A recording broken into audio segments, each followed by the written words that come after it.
मौका दिया गोलकोंडा को मुस्कुराने का।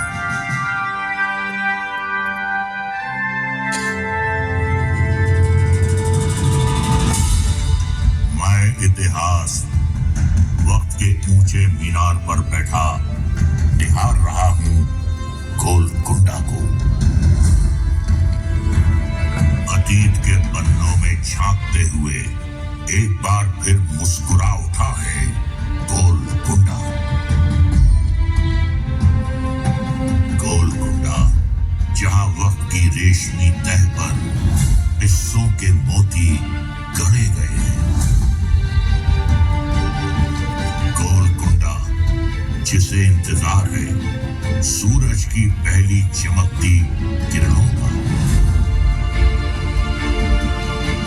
जो उतरेंगी ग्रेनाइट पहाड़ियों पर और चमक उठेगा बिला गोलकोंडा।